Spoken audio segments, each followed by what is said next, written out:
Hey again, Michael Sipe here of the Strategic Advisor Board and owner of Sipe Coaching and Consulting, where I help entrepreneurs find work-life balance and stronger relationships.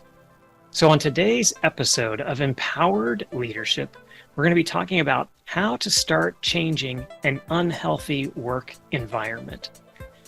All right, right off the bat, you think unhealthy work environment. Well, is that a toxic environment?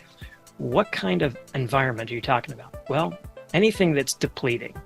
And when we think about depleting, something that takes away from the vitality that we have in our business. Now, if you think about some of the businesses that are out there today, with the recessions going on, there are a lot of tech companies are laying off people. In fact, they've had some pretty steep devaluations of their business. So that can be an external factor that drives an unhealthy workplace because people start having fear about being laid off or fear about bringing in new customers, new clients.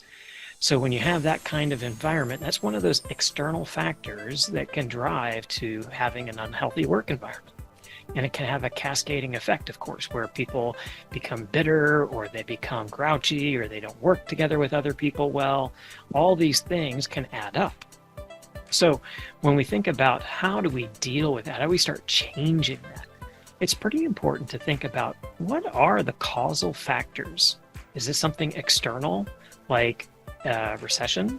Or is there some competition where somebody is producing the exact same service that we provide, but it's a little bit better than what we have?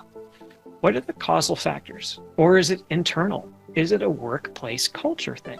Is it where the environment is what we might say toxic because the people that are bringing the energy to the environment are actually bringing a lot of negative energy and reinforcing that? So this steps towards the one, you have to understand what's the causal factor. Is it internal or external?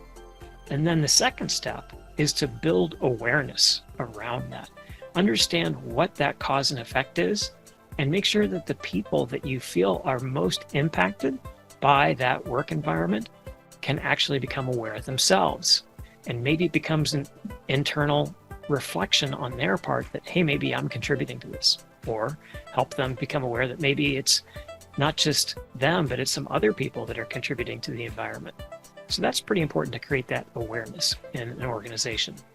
Now, next step, of course, is what's the counter fact or the counter emotion, the counter energy that would change that environment.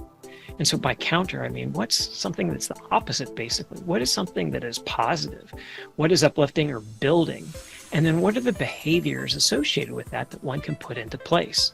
So as you start putting new procedures in place, new policies in place, or new attitudes in place, you have to model that. As a leader, as you step into that role, you have to model it yourself so that others can follow you doing that. Okay, and then build a team around that new behavior. So if you're the CEO or business owner and you have 3 managers, well, make sure those managers are following your example and leading the same way you are and modeling that behavior. And then the best thing at this point is as you see change, acknowledge that positive change. If it's the person that's lowest in the organization to the highest person in the organization, if it's customer-based, whatever, you want to acknowledge that that positive change is being made. All right, so those are some of the steps and techniques for helping to change an unhealthy work environment. And if you liked this video and found it helpful for you, please click the like button down below. And if you have any other questions or comments, you can reach out to us at the Strategic Advisor Board to find out more ways to help change that environment for your own business. All right, thanks for watching. Have a great day.